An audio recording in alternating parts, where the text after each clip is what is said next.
Oh boy, controversial topic, that's for sure. Mm-hmm. Mm-hmm. The role of the mother and the role of the housewife. Ooh, no, we going back in the 50s. So how about your role as a father?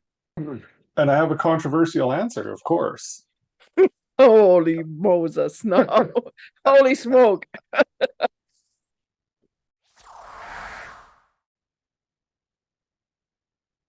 This is the part of the video where I usually get a blooper or two.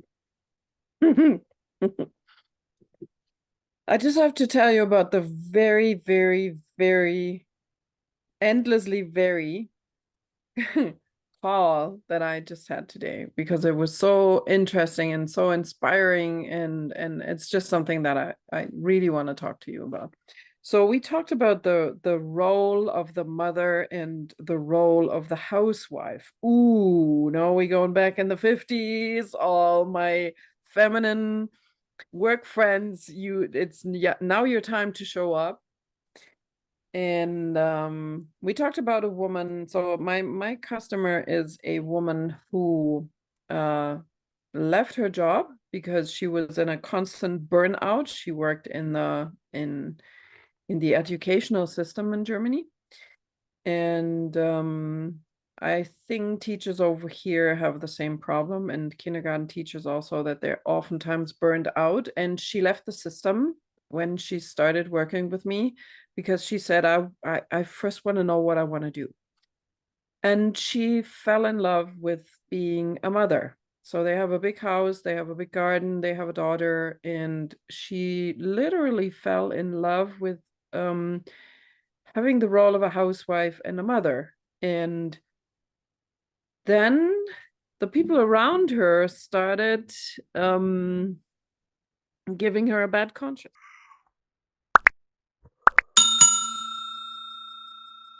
Like, how can you just stay at home and not contribute to the financial household? And don't you feel weird now, as women, we have to stand up for our rights and make our own money and not depend on the husband's money? And what's your opinion to the whole thing?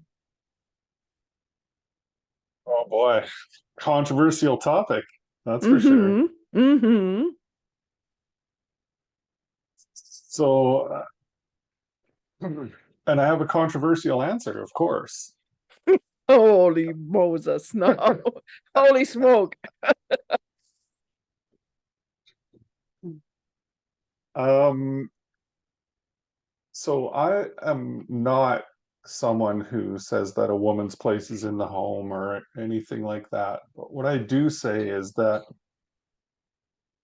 uh, a married couple, such as we are, needs to sit down and have this conversation. And the conversation should go something like this. It doesn't matter what's on social media or what's on TV or what the societal norms are or what your friend Jenny thinks or what my friend Billy thinks. What matters is that we are a family and somehow we have to survive. And what's the best way for us to do that in our situation? And so I think there was a child in the situation that you described. Mm-hmm. And so there's obviously a home where we live. There may or may not be children now or in the future. And but as a family that we are, because if we're married, we're a family. As a family, we have to decide how we want our life to be. And so that means what needs to happen for the money to come in, what needs to happen for the house to continue to run, like how does it all work? How does our life work? And it's not about um the husband works and the wife, you know, dusts the flowers off every day. This isn't what it's about. It's about what kind of a life do you want to have? Mhm. So It's I'll it's I'll let you jump in. it's like what I always try to, and this is really controversial to all the moms out there. Being a mother does not define you. Being a mother is literally a role that you play. And I know that you don't want to hear this. Yes, I'm a mother, and yes, you're a mother. And this is not you. This is not the essence of you. It's one of the many, many roles that you play in your life. I always like to compare that to a stage. Like it's a play. Like you go as an actress or actor on the stage and then you play a certain role. And when you leave the stage on the other side, you are yourself again. And it's who you are in your essence within yourself that defines you. And then you have certain roles that you play, and you start pretty early. The first role that you probably play is being the role of a son or a daughter. That's a role. That's not you. It doesn't define you. It's a role that you play. And then you become maybe a sibling, and then a kindergarten student, and then a student in school, and a friend, and a fiance or a girl, a boyfriend, or a partner, and maybe a spouse, and so forth. And you become a student, and you become an employee or an employer. These are all jobs that we play throughout our life. It's not the essence of us. And it's good that it's not the essence, again, to all your mothers. Like, I suffered really severe from the empty nest syndrome. And I all want to encourage you to understand that the role of a mother is a very, it's probably the most rewarding and also challenging role that you can play in your life. And it's a role because the moment your kid moves out, you have to understand that you were here, or you're part in this time span in your life. Your part as a mother is to nurture your child and to give the best chances, possibilities, abilities to your child, and make it happen that your child can live his own life. Don't try to bond it. Don't try to keep it close to you when it grows up. There's a saying, and unfortunately, I don't know from the top of my head who's it from. I think it might be someone like Buddha. So it says like, oh, it's Goethe. I think it's a German one, a German poem. So it says, give your child's roots and wings. So this is a role that you play, and it's very important to understand that. So how about your role as a father? Yeah, so it's important. It's really important what you said there, that your essence is not the role that you play, as important as it may be. And I've talked before about how what I've gained from being a parent.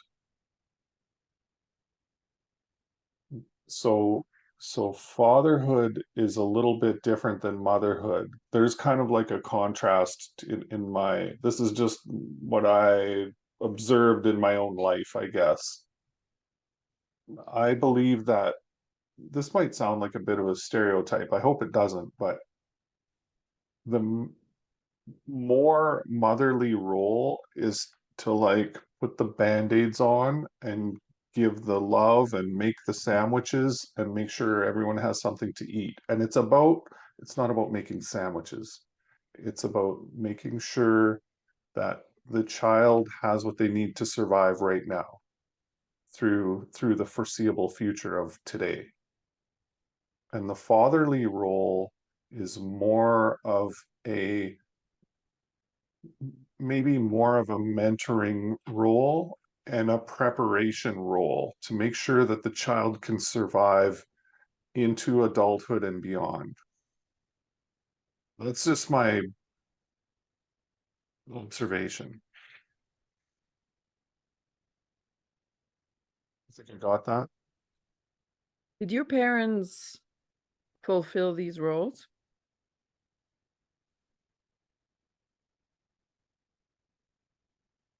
So I grew up in a single parent home, and my dad wasn't around very much during my childhood. So the times when I was with my dad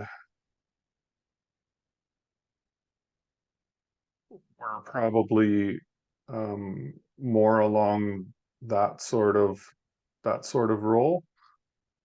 Um, like I remember that we played catch and stuff like that, which is not something that I would do that much with my mom. And so I guess the kind of the general answer would be yes, but also at the same time, I think that my mom, because she was a single parent, at times was trying to be both parents, and I don't know if that's something that anyone should strive for. I don't think it's a it works that well. Not that my mom didn't do an incredible job with what she had to work with, like like she did everything that she could. I feel that you kind of revealed something very essentially here. It's we learn how to play the role of a mother or father from our parents. But I experience you nowadays as a dad who is eventually different than the role that you learned from your dad. Yes, you're helping them to make their experiences, and you're I feel I don't know if I'm wrong here, but what you kind of give your kids all the time is like that you're a boulder, that you're there no matter what. No matter what they do, they can come with everything. And I think it's so important also to understand if we differentiate the roles that we play from our being, from our essence, that it's also that we learned how to play a role. Like someone taught us how to play that role, like our parents, but it can also be like uh so Friends, everyone probably knows the show Friends. A lot of people learned from Friends how friendship should be, even if it's a show. Like, you know what I mean? Like you learn it from someone, you have a role model, like this is how it should be. And I think it's very important to understand that when you think about the different roles that you play in your life, that you can also think about, who taught me that? And is that really how I want it to be? Like this is, I think, very interesting or very essential for people who had a rough childhood, who have a complete wrong role model in their head, and to understand that this is coming from their rough childhood. Yeah.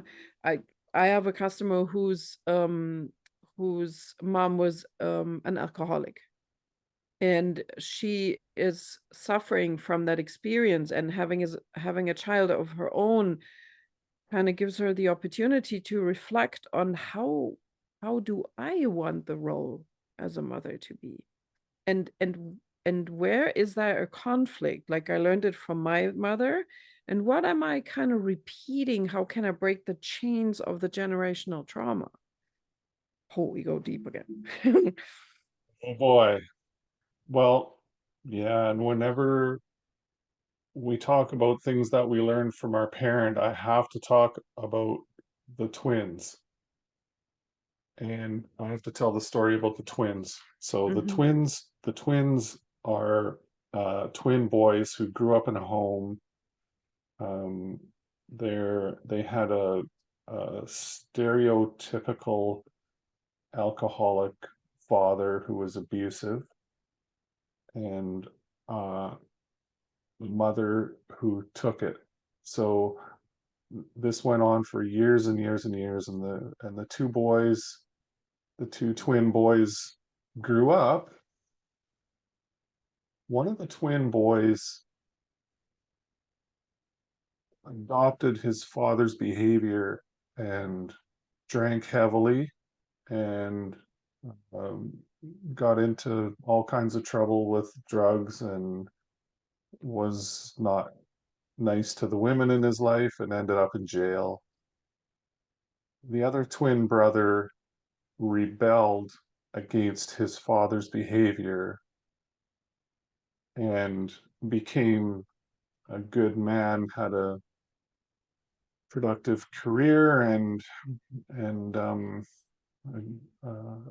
a good family, good, treated his family well and was a fine, upstanding citizen. So the the moral of the story is that we either do one of two things as children, and we choose which path to take, either consciously or unconsciously. Somewhere along the line we make a choice, and we say, whether it's conscious or not conscious, we either say we're going to be like the parent role model, one or the other or both, or we're going to rebel against the parent model, one or the other or both.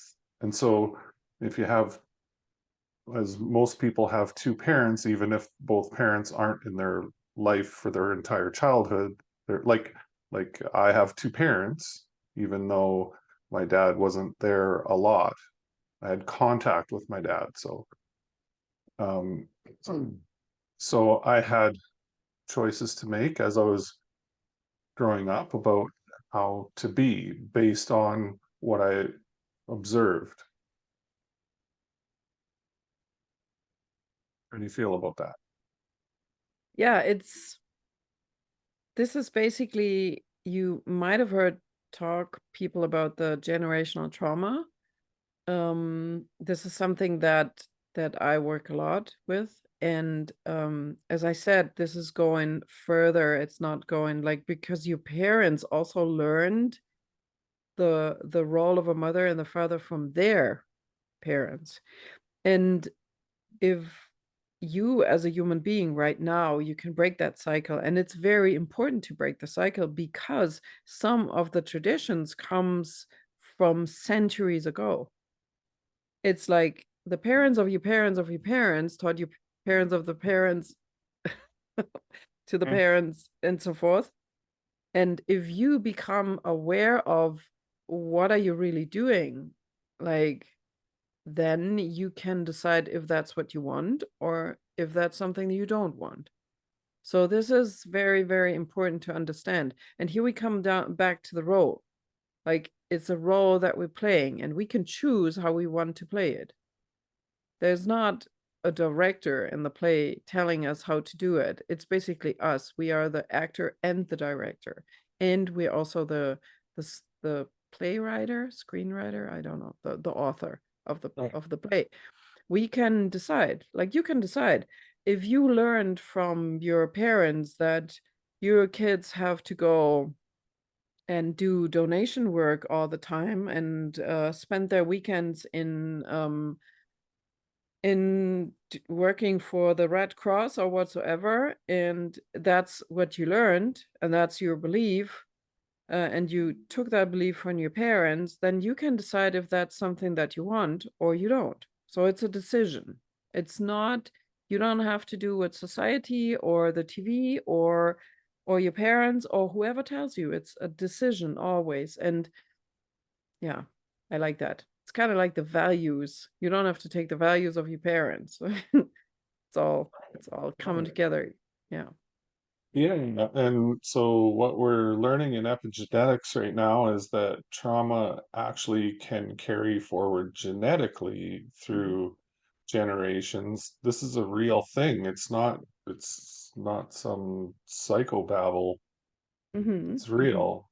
Mhm. And but we're also learning that under certain circumstances, genes can be turned on and off. Mhm.